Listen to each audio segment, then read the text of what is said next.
like I said, we're sort of done the two big pillars of types of things you could do, right? Which are classification and regression. We did lots of regression. We did lots of classification.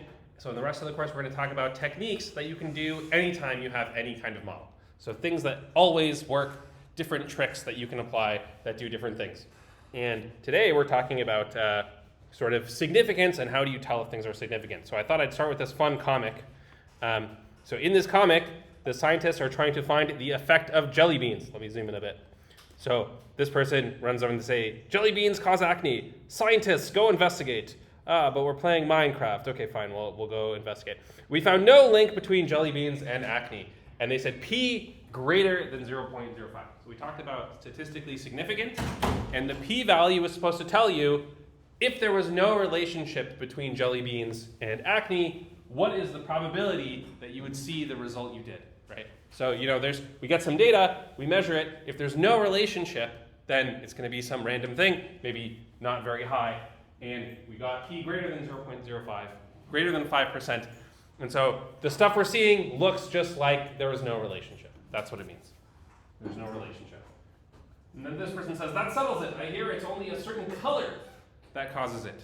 So maybe it's not all jelly beans, right? We tested all the jelly beans, and of course most of the jelly beans don't, but maybe there's a special color that has a problem. So they're like, okay, so we tested the purple jelly beans, and then we tested the brown jelly beans, and then we tested the pink jelly beans, the blue jelly beans, the teal jelly beans, and all of them have no effect, right? The probability of seeing something as extreme as we did was always greater than 5%.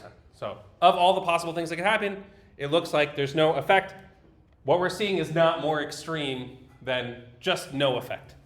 Okay, with salmon jelly beans, red jelly beans, turquoise jelly beans, magenta jelly beans, yellow jelly beans, gray jelly beans, tan jelly beans, cyan jelly beans, green jelly beans, we did find an effect. And this person says, whoa, green jelly beans have p less than 0.05. Okay, then we had more jelly beans, mauve jelly beans, beige jelly beans, lilac jelly beans, black jelly beans, peach jelly beans, orange jelly beans. And then the news article is green jelly beans are linked to acne, right? Because the p-value is less than 0.05. And then the question for you is, do you believe it? So most people only see this and then believe it. But you guys get to see all of what the scientists were doing over here. And so the question for you is, do you think there is an effect? Yes, I think there is an effect. Or no, I think there's no actual effect. Okay. So, what do you guys think? I'll give you 2 minutes to think. Think about the comic. Do you think green jelly beans cause acne or not?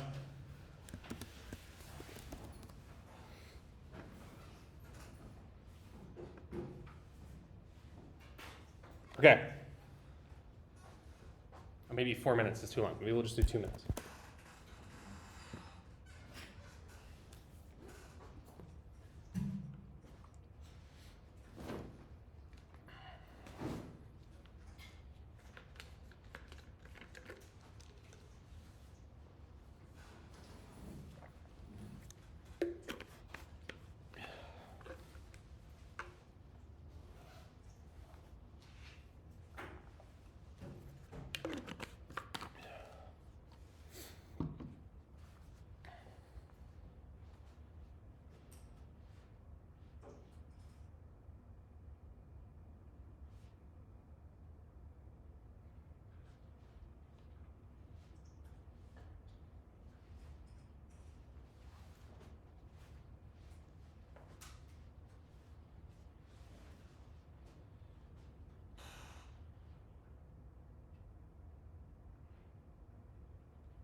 All right, 20 seconds left. Put in what you think.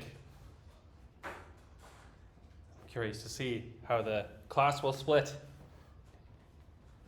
The headlines say only 5% chance of coincidence, 95% confidence.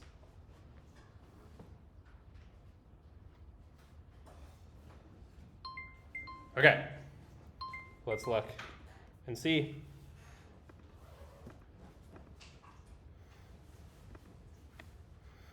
All right, 12 people said no, only 2 people said yes. I think I agree with the no's, so I also said no. So how come, they have a p-value less than 5%? What is going on here? Why is it not true? Or why does everybody kind of think that the green jelly beans don't actually do anything, right? It's hard to argue, like if somebody reads this newspaper, actually this happens a lot, like your mom will come and be like, I read a newspaper article that jelly beans cause, and you're like, well, try to explain. You're like, no, I'm like, listen, it doesn't actually. Does anyone want to take a stab at explaining why the headline is wrong?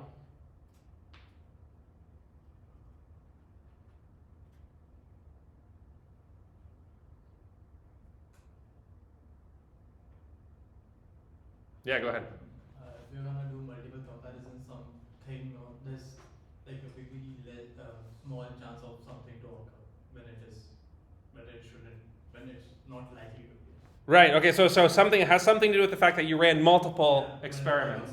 So how come running? Why is it that running multiple? Why can't I just run multiple experiments? Like, of course, in real life, I want to do lots of experiments. What's the problem? Like, it's got something to do with multiple experiments, but like, what exactly?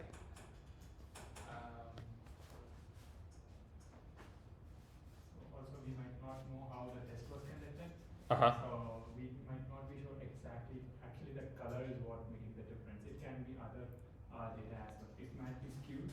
So based on what type of community or group of people the test was conducted. Right. Okay. So in this one, they split it by color, but they could have also split it by like size of the jelly bean. They test like really small jelly beans, like medium-sized jelly beans, big jelly beans, and so I think what you're saying is if you do a lot of tests like this, you're going to have some kind of problem.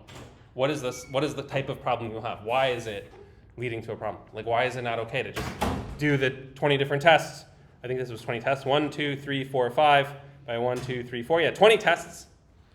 Why can't you just do 20 different tests, divide it into 20 groups, and check and see what's the issue?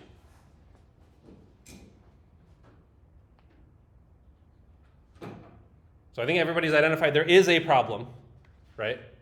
It does seem like kind of unfair, right? So you run the experiment 20 times, and then one time you got the p-value less than 0.5. So and now you guys are all like, well, I don't trust it. But can you say like mathematically why you don't trust it? What's going on, sort of mathematically?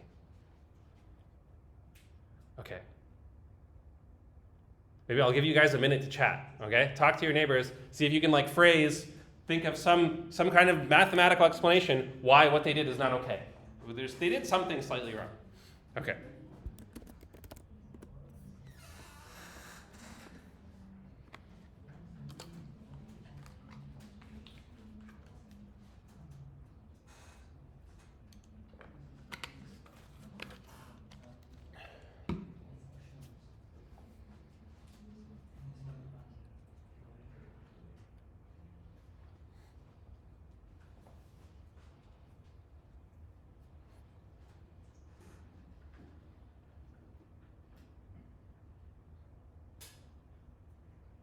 Okay, so this is related to earlier in the course we talked about what does it mean to be statistically significant, right? So we had a definition for statistically significant and we measured that using some kind of interval. So how did that work and how is this related to that?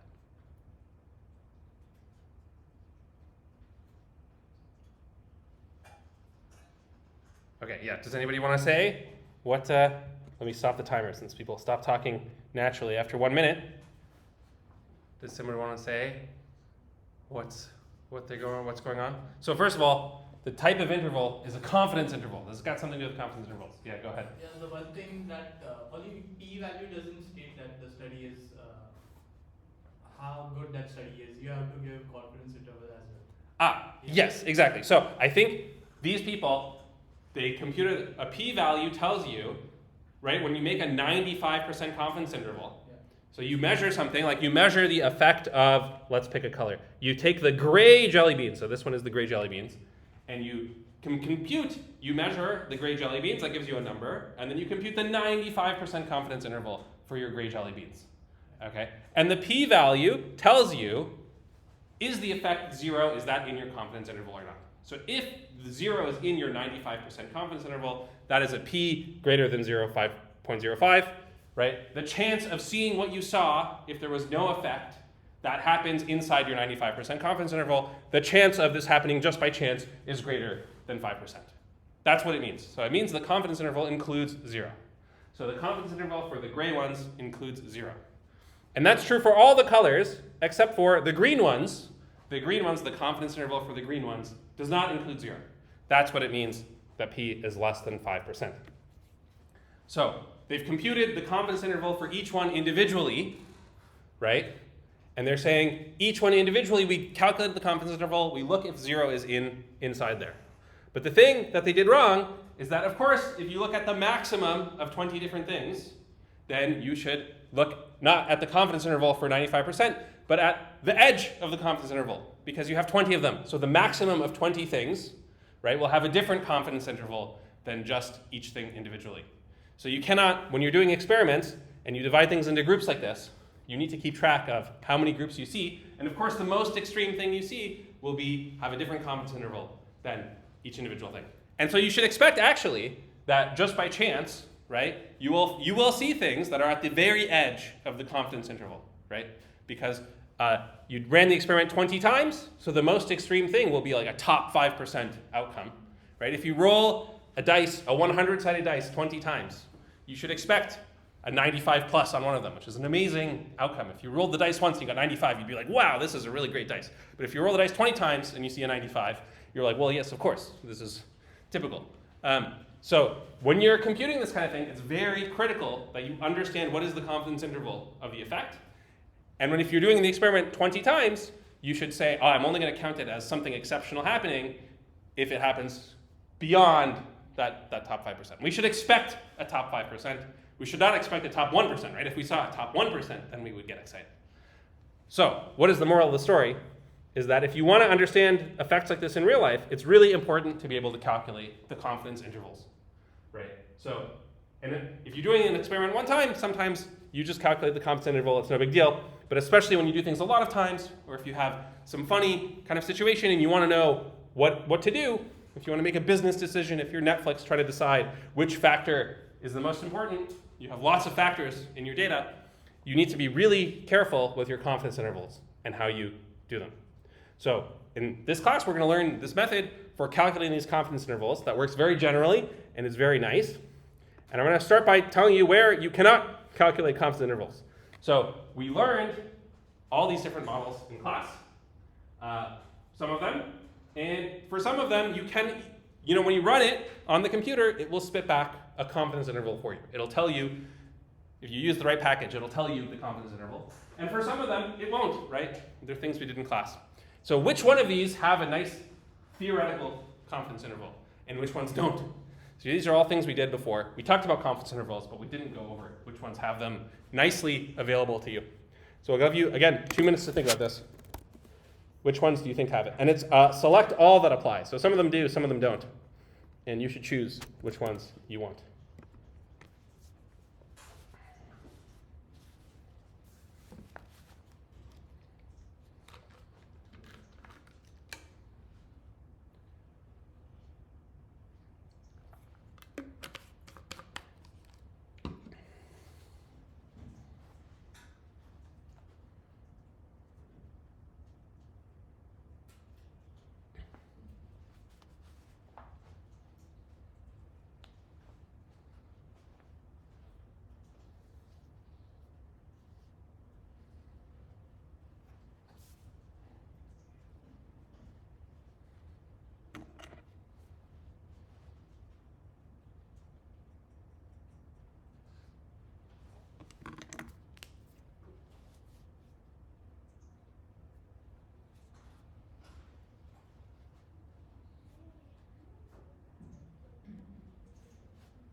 All right, 10 seconds left, or about 10 seconds left. Put in your final guesses.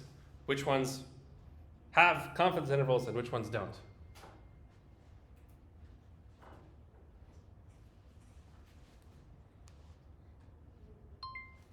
Okay, let's take a look.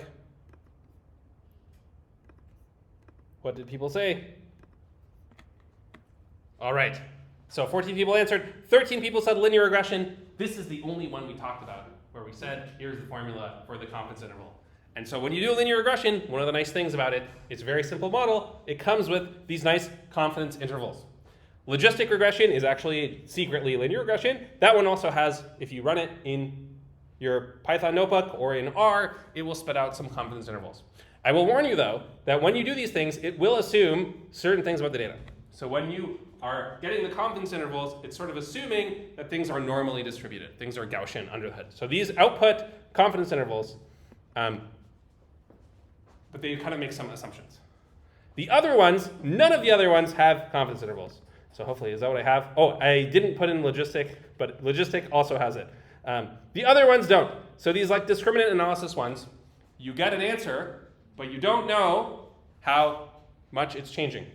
The last one over here is the median. The median is something very simple. You teach it to like elementary school kids. And even that one is quite tricky to come up with a confidence interval. So the thing we did for the mean, in class we calculated the mean and we talked about the central limit theorem and how that tells you, oh, the distribution around the mean has so and so much variance, and you can use that to get a confidence interval. And that is essentially how the linear regression confidence intervals work as well. But even something as simple as the median doesn't come with a confidence interval. So it's quite tricky in practice. And so we're going to learn this method called bootstrapping, that one thing it can do is calculate confidence intervals. So hopefully you saw the videos. But the idea in bootstrapping, this is what we want. Let me say what we want, and then we will get to how to get it. What do we want? So we have a sample of n points. Sample of n points. And then we compute something. So we have x1, x2, all the way up to xn. Then we do some stuff. Like we do a lot of work. We do stuff. And this is the great thing about this method, is that it's going to work no matter what the stuff is. You can apply any kind of procedure to this to get some answer. So I'm going to call it f of x1, x2, all the way up to xn. And the example we're going to use today, so it's going to work for any f, but the example we're going to do is the median of x1 to xn. That's the example for today. Okay, but it's going to work for any function f. And the question is, how much should we expect the median to vary, right? And that's really important because we want to understand, if we get something that's slightly above 0, is it significant or not? If we get a number slightly above 0, is it significant or not? And so I'm going to give this example, which is, again, in our Colab notebook of doing medians, and I did this jelly bean example. So here are the scores for our 20 jelly bean types, which is each score is some number, okay? And so jelly bean type 0, negative 0.13. Jelly bean type 1, 0.16, and so on and so on. All the way up to jelly bean type 19. And the maximum is type number 11 with an effect size of 0.2, right? So jelly bean type 11 has 0.2. And we want to understand, okay, is it like normal to have a jelly bean size of effect 0.2? Is that beyond typical? Or is that sort of a typical amount? All right? And the model is very simple. Each type of jelly bean, I run 101 numbers, and I take the median. So those are the jelly beans. All these numbers are the medians of 101 samples.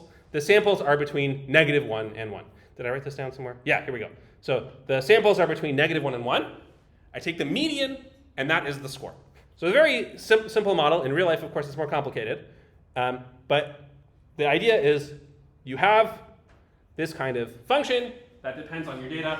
In our example, n will be 101, and we're looking at the median, and we want to understand its distribution. So given some data, can we say, is 0.2 really significantly above 0? Or is 0.2 just like the typical size we would expect if we had ran 20 experiments? That's what we're doing. All right. Any questions or comments about the setup? So we want to know, is 0.2 typical or not? And I'll tell you what the answer is, right? Because In real life, it's a much harder problem than on the computer. In real life, you don't know how these things were made, right? You don't know what the jelly bean numbers are coming out to be. You just have a data set of 101 jelly beans. You're like, well, these are my jelly bean numbers. That's it, right? You can't get more jelly bean numbers. That costs money. You have the data set, and you're done. But for us, we're in Google Colab. I just invented the data, right? The data was this thing. Right? I just made up some random numbers. That's the data. So I can do something in Google Colab that you can't do in real life, which is I can just go repeat the experiment a billion times, and then we'll see what the answer is, okay? So this is what I did. The first thing I did is, what is the answer? Okay, so here's one sample, but here's the theoretical. The theoretical. I just ran, how many samples did I run? 100,000. So just let's repeat the experiment 100,000 times and see what happens. So if you run this experiment 100,000 times, you get a histogram that looks like this. 100,000 times. So there you go. I ran the experiment 100,000 times. Most of the time it was around 0. Of course, if you take the median of numbers between -1 and 1, the actual theoretical median is 0. And so if you take the median of 101 things, it'll be centered around 0. But you can see that quite often it's negative 0.2 to 0.2. And in fact, you can compute the 95% confidence interval. You just say, okay, how bit wide do I need to make the interval to contain 95% of the data? And the answer is negative 0.192 to positive 0.192. So 0.192 is a top 5% sample. Getting more than 0.192 is sort of more than 5% lucky. Getting 0.192 or less is 95% chance. All right? And the width of the confidence interval is just the difference. It's like 0.4. So hopefully you guys can see that. It's not too small. So what does that mean? That means that in the samples that I had over here, getting an effect size of 0.2, that's a top 5% sample. But I ran 20 experiments, so you should expect a top 5% sample. This is totally normal. There is no effect. Even though this type number 11 jelly bean has a number which is higher than the other ones, there are 20 different types here. And we're getting a top 5% outcome. Very, very simple. This is indicating nothing weird is happening with the jelly beans, right? So by understanding this confidence interval, we can answer any kind of question like that. All right. So that I cheated, and I just ran the experiment a million times, which you can't do in real life. The other thing you can do is you can do it really theoretically. So there's something called a beta distribution, and the beta distribution in particular covers the median of uniform points. So if you know this fact about beta distributions, not only can you sample and get a Monte Carlo thing like this, you can also get the actual theoretical distribution, which looks like that. So it's not quite a Gaussian, but it's close to a Gaussian, and it has nice properties. You could also answer the question this way. And again, you can see between negative 0.2 and positive 0.2, and most of the mass is there. That's like typically how we expect it to be. Okay, so this is the answer. Now you know the question, you know the answer. What would you do in real life? And one thing that people think of is they think of, this is what we want, and we know the answer. Let me write down the answer. The answer.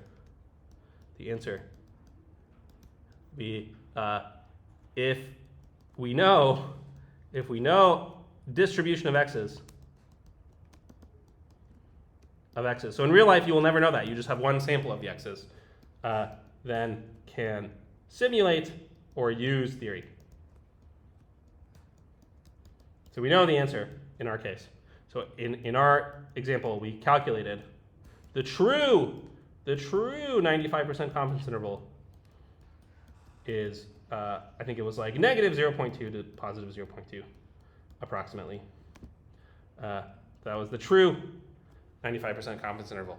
So we're trying to come up with a way to only take one sample and come up with this negative 0.2 to positive 0.2. All right.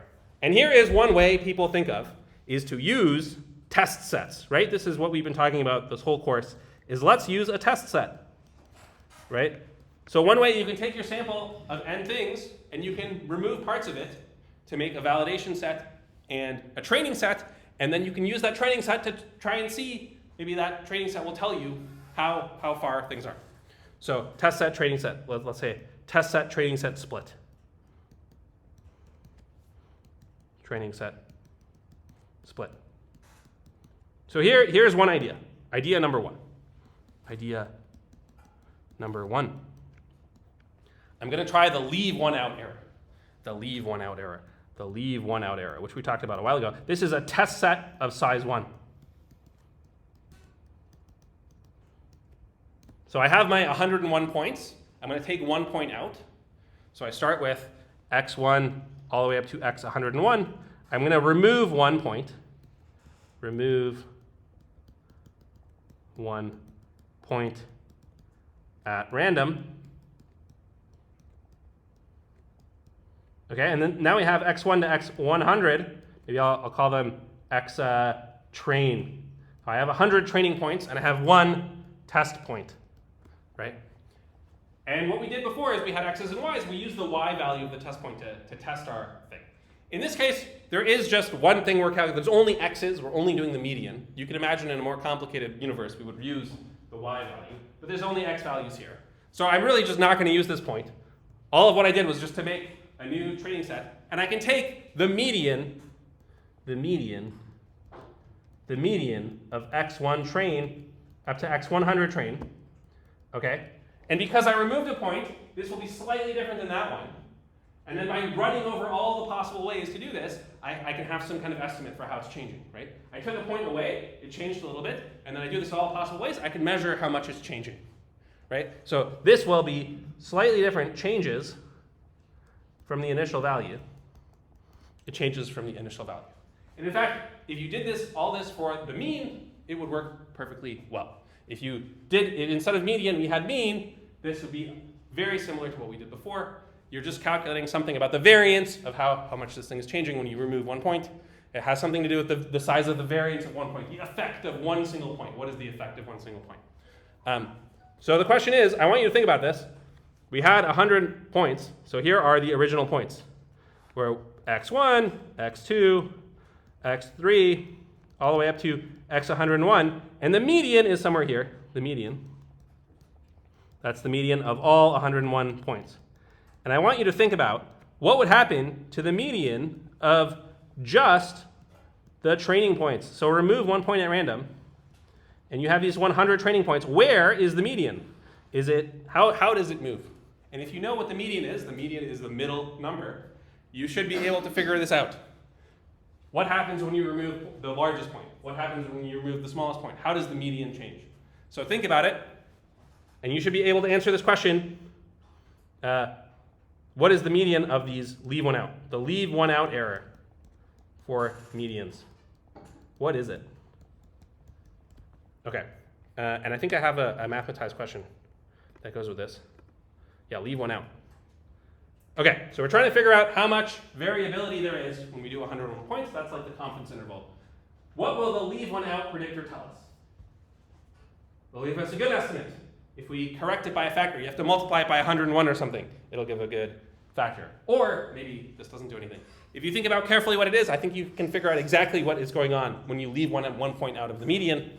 And so this is a great thinking question to see if you understand this procedure and this idea of medians and leaving one out.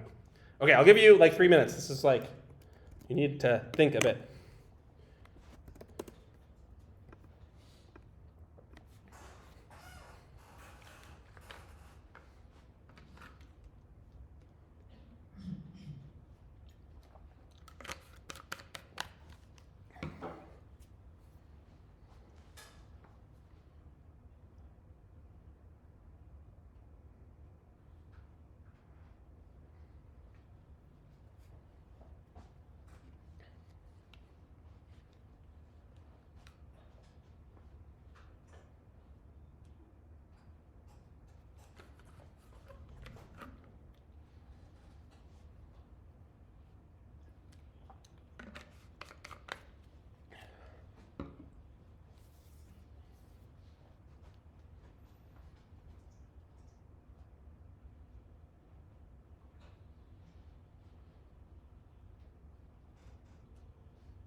Okay, let's see. What did people say? What will this leave one out thing do? Right? So we're trying to estimate how things are changing and how we did that before, right? When we estimated the test error, that was a good estimate for the actual error we wanted to estimate. So does that work here? All right. So 2 people said basically nothing at all. 8 people said you gotta correct it by a factor of 101 or something. And 5 people said this will give a good estimate. Let's see what happens. This is the nice thing with a computer code, you can just try it. So we're just gonna try it. So here is the leave one out error. And again, so we have 101 points. We just make these random points. Oh, okay, wait, I wanted to do 2 times. I wanted it to be between -1 and 1. Right now it's between 0 and 1, so the median is a half.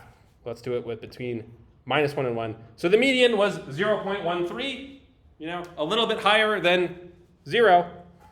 And this is the leave one out analysis. So what do I do is I go through all the endpoints. I pull out one of them. I pull out xi. I make that one not a number. I change that one to not a number. And then I say, do the median, ignore the not a numbers. Right? So just ignore that 1 point and do the median. And then please tell me the median. Right?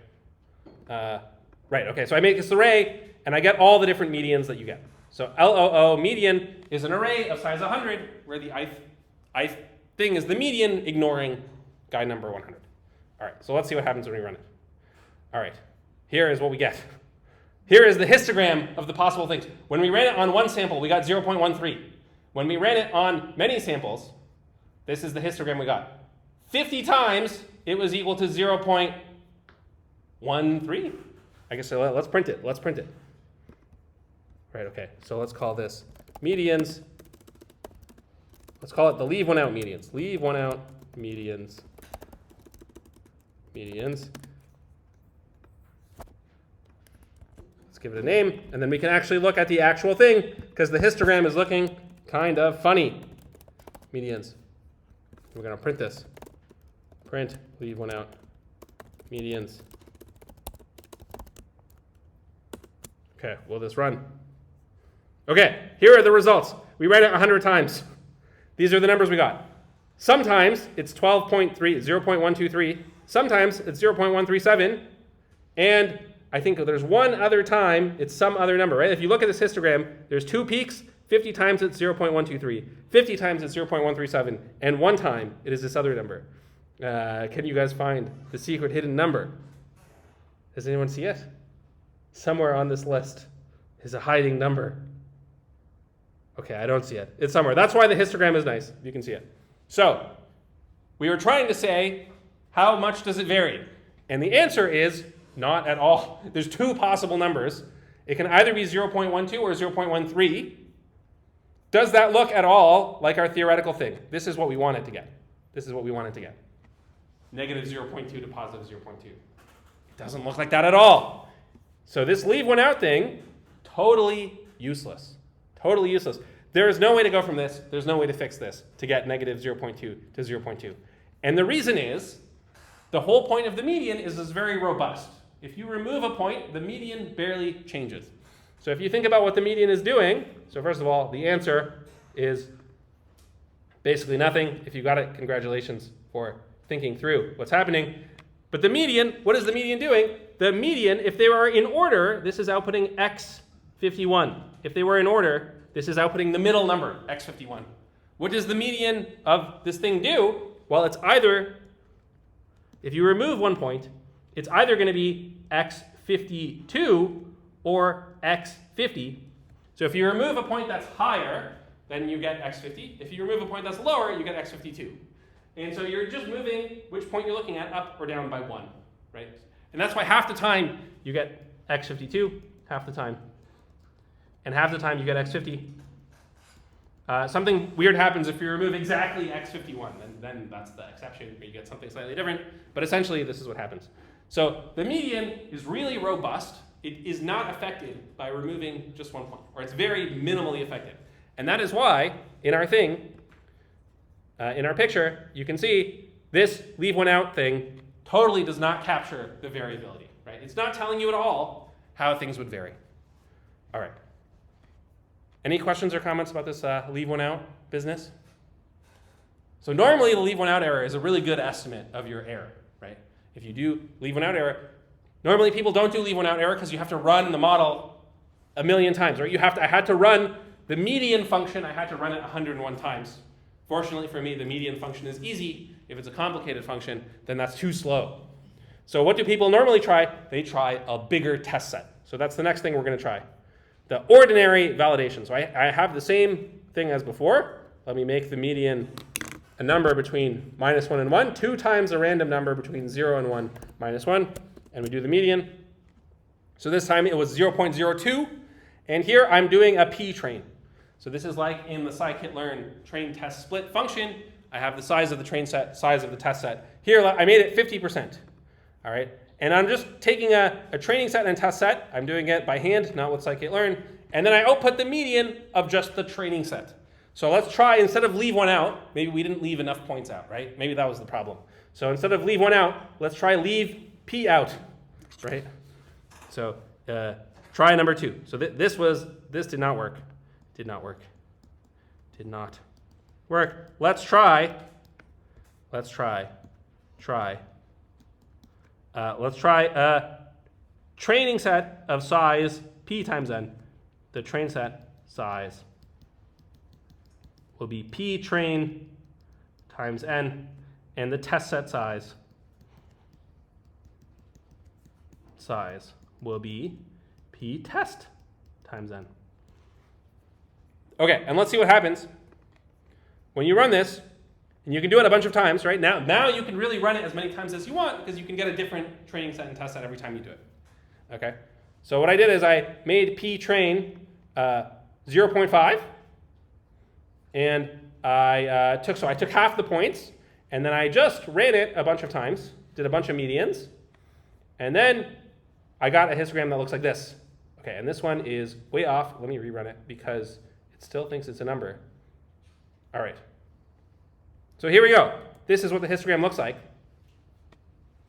So this is a lot better, right? This is a lot better than before. It looks like it's -2 to 0.2, but look, this big peak in the middle, right? So this is still not quite working. What we wanted was this nice smooth thing that looks like that. And what we got was this thing over here. And the real issue, I'll tell you what the actual issue is that, or maybe this is a mathematized question. Okay, well, let's skip this mathematized question. Let's cancel this, pause, and I will just tell you, the thing is, it depends a lot on what p-train is. So when p-train is 0.5, we got a pretty good result. If p-train is 0.1, let's rerun it again with p-train is 0.1, then it looks like this. And if p-train is 0.9, then it looks like that, right? So it really highly depends on what the value of p-train is. It depends how many points you're picking out. And that is because the function median really highly depends on the number of points you have, right? The median of 10 points will have a really different distribution than the median of just 5 points. And so the problem is that problem depends on the number of points strongly.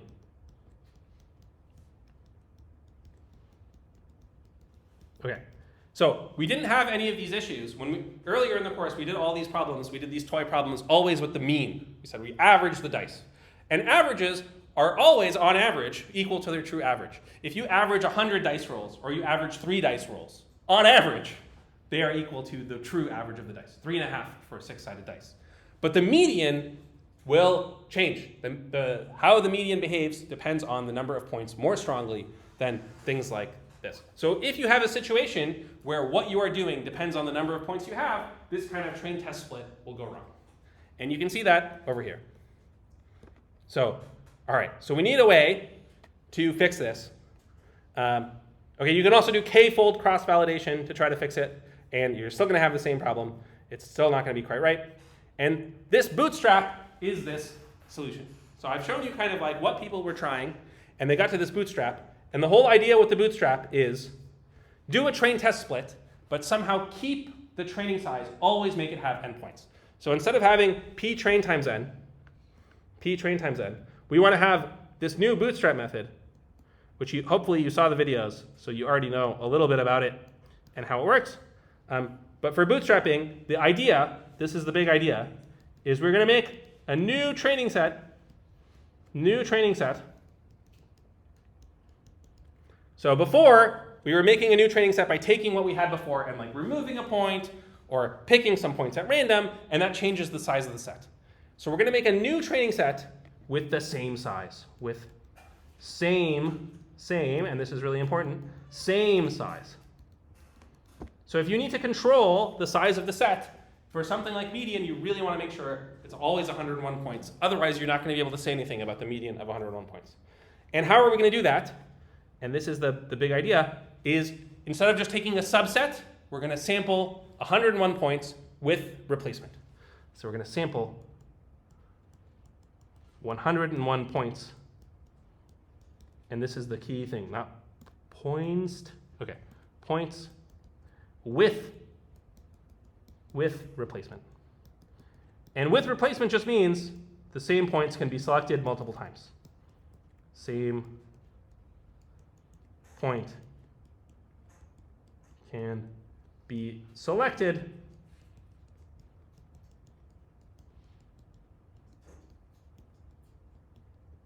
multiple times. Okay.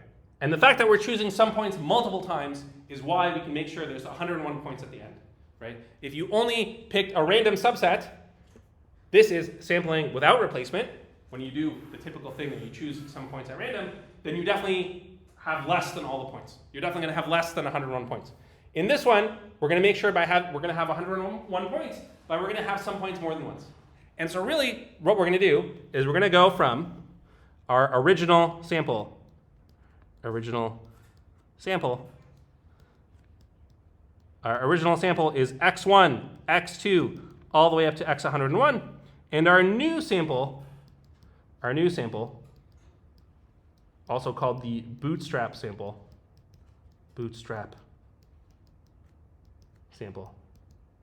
I'm going to write it like this. I'm going to write it as x sub, let's say, I'm going to call it pi, because that's a fun letter. X pi 1, x pi 2, all the way up to x pi 101, where pi I is random choice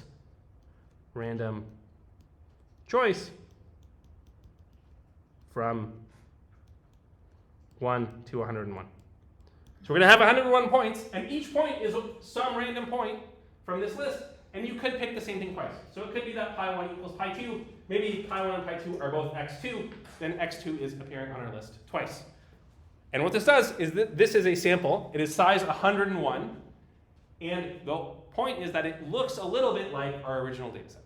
So it looks like our data set. And we're hoping that when we do things like the median, when this thing changes, it kind of reflects how this would change if we were to get a new set. And I really think you should think about this. This picture was in the videos. I really like this picture. So hopefully you saw the videos. This is what we're doing, right? This is our one data set, and we're kind of pretending to make new data sets like this. In real life, there's some real life distribution, right? This is us. This is what we're doing. We're trying to simulate real life. In real life, there is some process of real life data generation.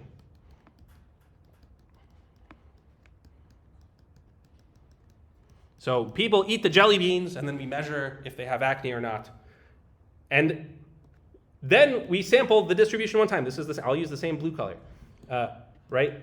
So in real life, something happened in people's bodies, and then we had our sample of 100 points, right? And if we were like omnipotent and had unlimited budgets, then we could just like resample. We could get a new 101 people and get a new data set and a new data set, right?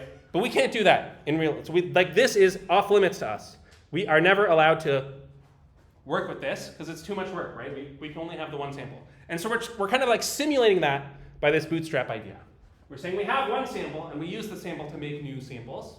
And this idea of sampling with replacement is like kind of the right way to do it. And let's see what the results look like. So anyway, if you've never seen this picture, go watch the video. They do a better job of explaining it than I do of this real life versus a bootstrap thing. Okay, so let's go and check out the results. And so let me show you the code because it's very simple. Okay, and again, I'm going to make it 2 times x minus 1 so that it's centered between minus 1 and 1. So this time it was negative 0.02. And here is the bootstrap. Look, this bootstrap is such a simple 2-line thing. I make ix, that's what I called pi before, which are random numbers between 0 and n, right? That's pi 1, pi 2, pi 3, pi 4. They are random numbers, and there's n of them. That's exactly these pi's, pi 1, pi 2. Here in the code is called index, ix. And then I take x of ix. X of ix is exactly doing x pi 1, x pi 2, and x pi 3. So very simple code. It's not some horrendously complicated thing. You're just taking the original set and you slice it up according to these random samples. And the nice thing is you can do that however many times you want. So I start out with one data set. There's one value of x. Maybe I should print x. So here was my original sample of 101 different values. And then I take that sample and I slice it up with the bootstrap. I do that 10,000 times. So I have one real data set. I have one real data set in blue, and I made 10,000 bootstrapped samples in purple from that one data set. And here is what it looks like if you plot what's going on. Okay, let's run it again. And so you get some funny distribution. The confidence interval we got is from negative 0.28 to 0.21. Negative 0.28 to 0.21. Where originally we wanted to find, we know the true answer in real life. What was it? Negative 0.19 to 0.19. So pretty close. All right. And I guess what would happen? Let's run some more. But instead of doing 10,000, let's do 100,000. Will it change? Okay, maybe I made it too big. Okay, there we go. So there you go. It's starting to look a little better. Negative 0.28 to 0.21. And you can see that 0.21, we're saying the top of the confidence interval is 0.21. If we ran 20 experiments of jelly beans, we would expect the largest to be size 0.21. And we computed that only using one data set. Right? So just from one data set, we're able to say, I don't think that, it should be a lot larger than 0.21 for us to get really excited. And so our original jelly bean experiment, we got, what did we get? 0.2. It's not even larger than 0.21. Okay. So that is how the bootstrap works for this simple example of medians. And hopefully this makes sense. The median is a nice simple function, but this could be any function, right? It could be any complicated thing. It could be linear regression. It could be a neural network. It could be anything under the sun, as long as you have some system that inputs the data set and does something to it and outputs some answer. You can check how is the answer changing by doing these simulated samples with this bootstrap. Okay. Any questions or comments? Okay. So another thing you can do is you can say, question, because we are doing this in a computer program, normally you don't have access to real life, but we have access to real life because it's our computer program. So we can directly compare what is this bootstrap distribution looking like? How does it compare to the real life distribution? How do you compare two distributions? So we can, this is like a little bonus. Let's do some bonus. Can we compare the real distribution versus the bootstrap distribution?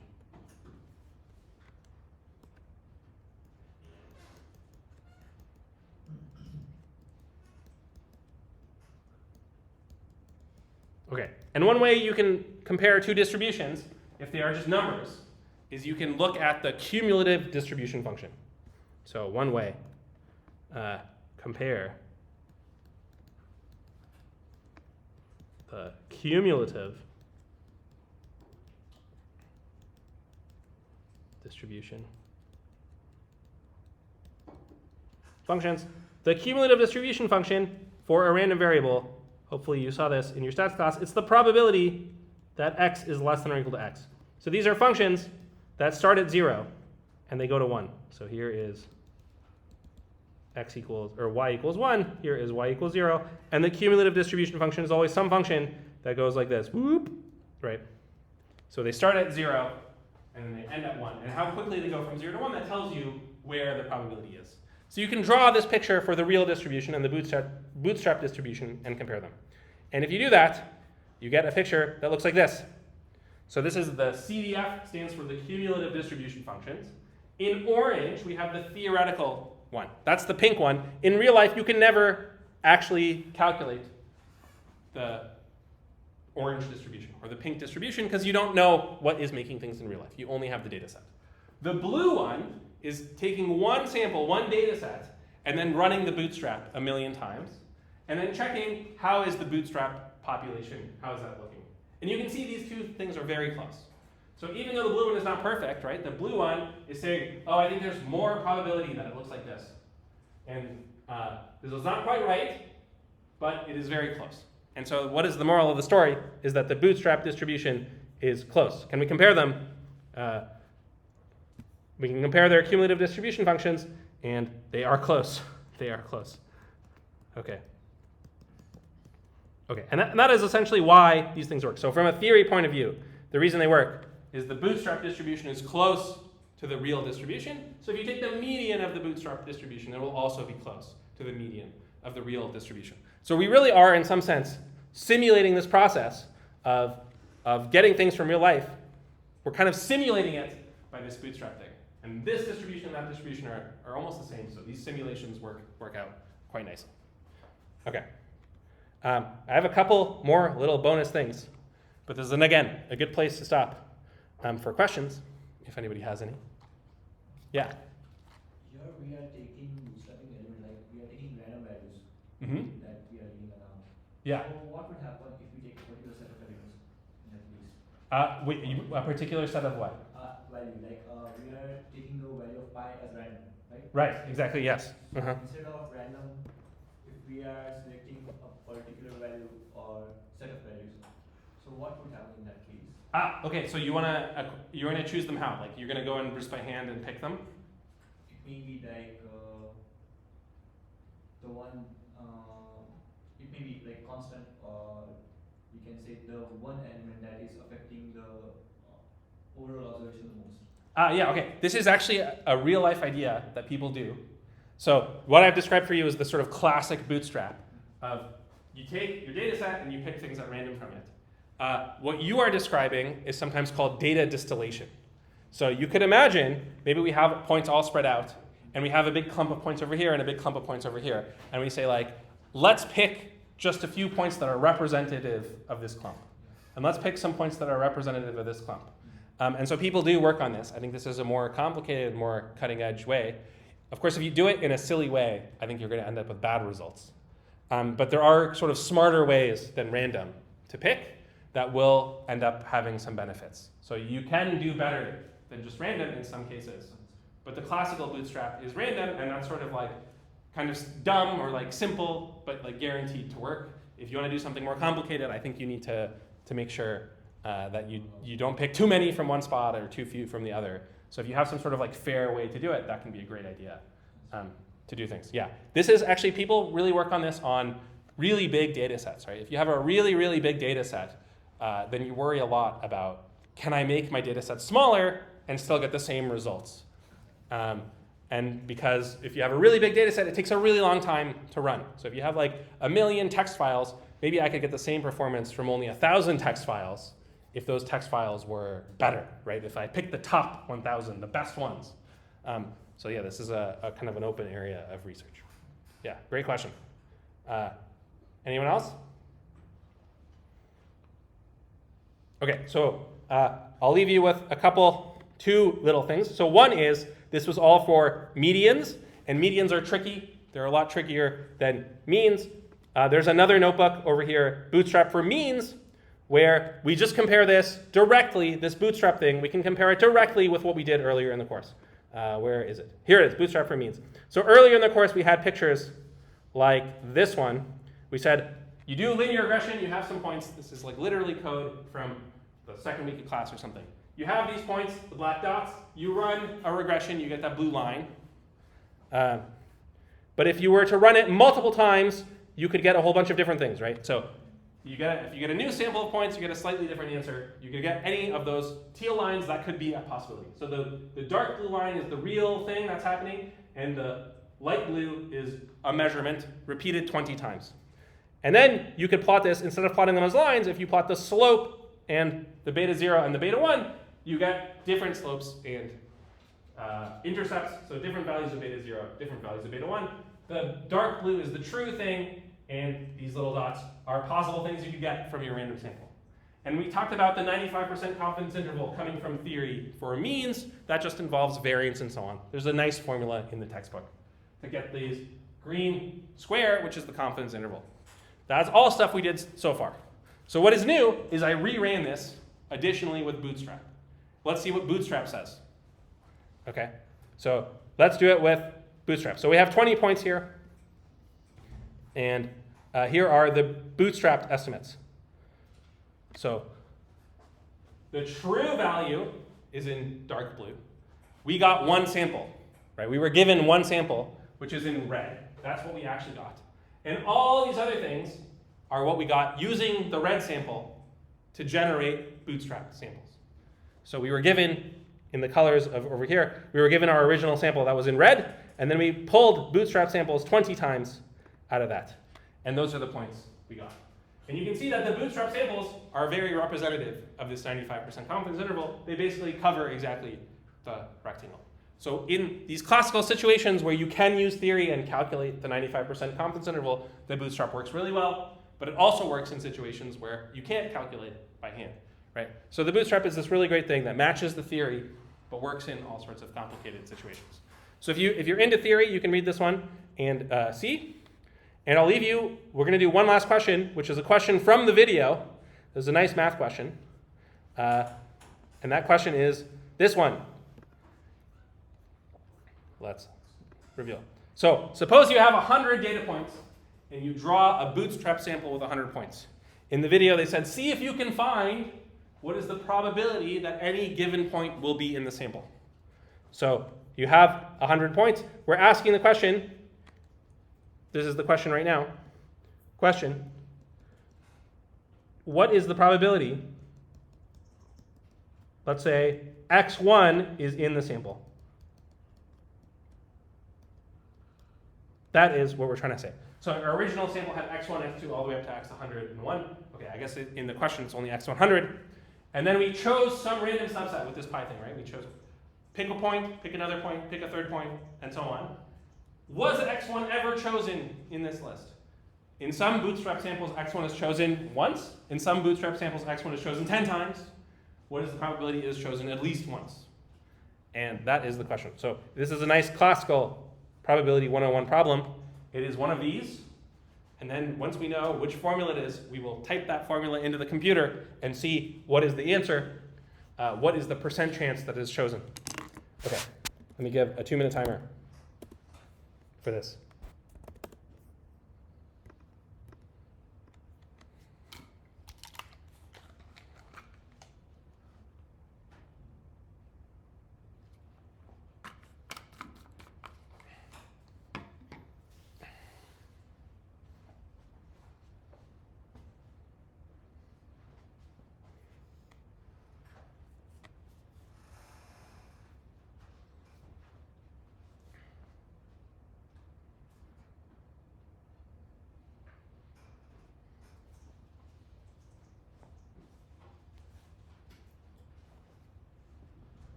Okay, who needs more time to work out this probability? Okay, a few people. Let me give you another minute or two.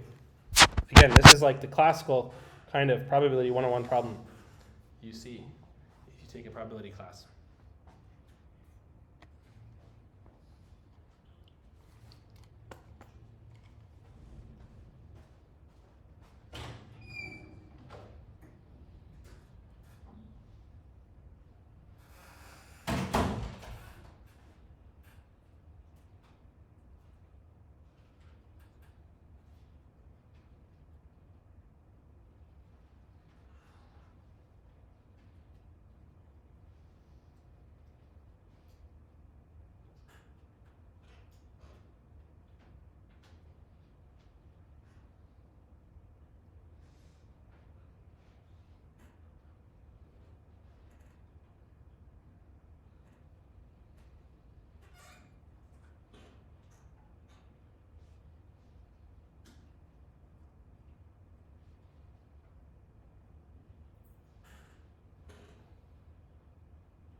Okay, let's see what you guys said.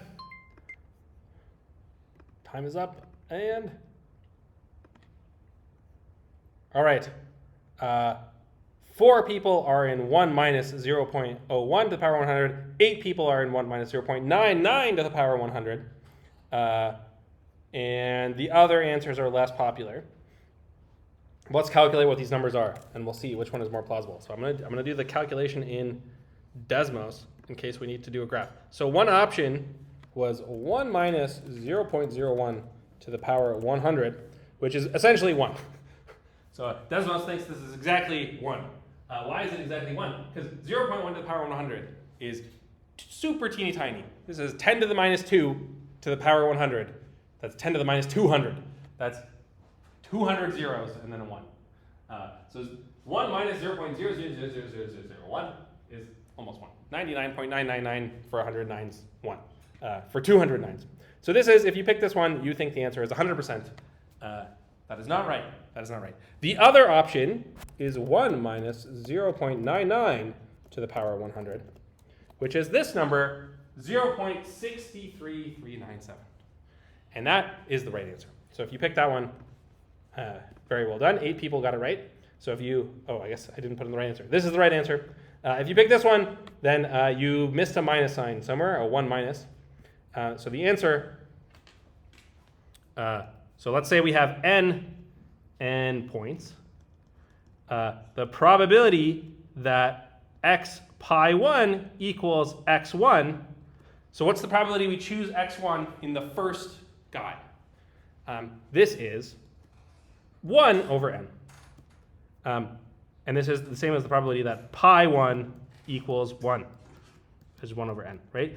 So the pi's, which index you choose, they always have probability 1 over n. And this works no matter what the index is. So this is the probability pi I equals 1. The probability that pi I is not equal to 1, that you don't choose number 1. So this is the probability first choice, or let's say ith choice, is not x1.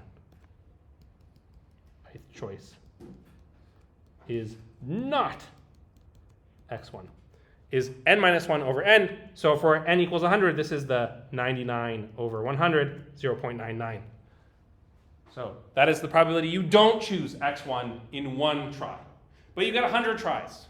So the probability that pi 1 is not equal to 1, pi 2 is not equal to 1, dot, dot, dot, all the way up to pi 100, or pi n is not equal to 1. So this is the chance in one shot getting the right guy. This is the chance you never get the right guy. None of them get it. And that is n minus 1 over n to the power n, right? Because you're doing this n times, and they are all independent. All independent.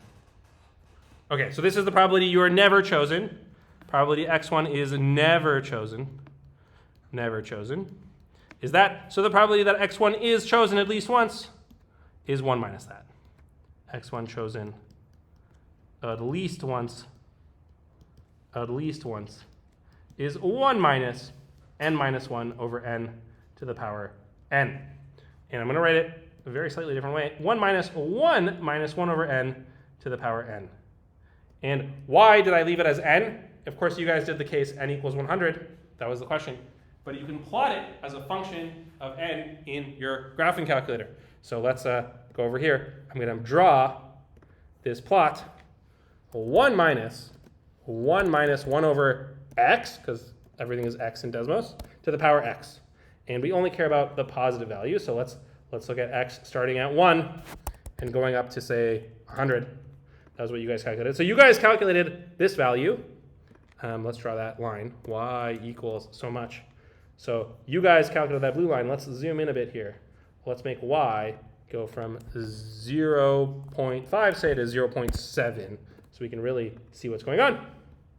So the green line on the x-axis is the number of points in your bootstrap sample. And you can see it starts at a number, and the bigger you make your sample, the closer and closer it gets to some limit. This is because this formula, 1 minus 1 over x to the power x, has a nice limit as x goes to infinity. So the bigger you make x, this number just gets closer and closer to some special value. So this is a nice thing. The limit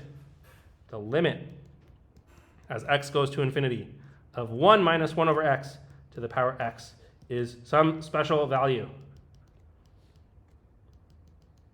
Some special number. Does anybody know what the special number is? E. So I'll tell you, it's got something to do with E. Very good. E is actually this limit, the limit as x goes to infinity, of 1 plus 1 over x to the power x. So if you took a good calculus class, you will have seen this limit. This is E. 1 plus 1 over x to the power x is E. 1 minus 1 over x, it cannot be E because E is like 3, and this is a number between 0 and 1. 1 minus E is a very good guess. 1 minus E. Let's put down this. Could it be 1 minus E? Well, E is like between 2 and 3, so 1 minus E is a negative number, right? 1 minus E is like negative 1.5, right? So E is approximately 3. We'll just go with that. Okay, E is approximately 3. So 1 minus E is approximately negative 2. So could this be negative 2? So you're right, you got to combine the numbers 1 in E and negative 1 in a different way. What? 1 minus 1 by E. 1 minus 1 by E is actually this original thing. So very good. This thing is just e to the power minus 1, or 1 over e. So this one is e to the power minus 1, or 1 over e. The general limit that you can prove is if you do the limit as x goes to infinity of 1 plus c over x to the power x, this will be e to the power c. And our case is the case c is negative 1. So you get 1 over e. So this limit is 1 over e. What is our probability? Our probability is 1 minus that. So 1 over e is the probability you're never chosen. Any individual guy is never chosen as 1 over e. And if you do 1 minus that, the probability you're ever chosen is 1 minus 1 over e. And again, you can draw this as a little line, and you can see that it's very slightly below what you guys had for x equals 100. That purple line is the limit. So as you do a bootstrap sample, if your sample is big enough, then every individual point is chosen with probability 0.6321, 1 minus 1 over e. Every point has a 63% chance to be in the final sample, and every point has a, 27% chance to not be chosen at all, right? And the 27% of points that are not chosen at all are made up for by some points that are chosen multiple times. So of the 63% that are chosen, some of them are chosen twice or 3 times, and that makes up for the ones that are not chosen. Okay, that's a fun little probability problem. You can say even more. It turns out the number of times you're chosen is a Poisson random variable. So a Poisson random variable with a rate 1. So if you know about the Poisson random variable, you know it involves E somehow. Okay, let's stop there. I'll be around for a few minutes if you have questions. And otherwise, I'll see you guys on Tuesday. Well, we'll be doing something completely different. So today was the one class on bootstrapping, which is a fun little trick to keep in your data scientist arsenal. Okay, see you guys on Tuesday.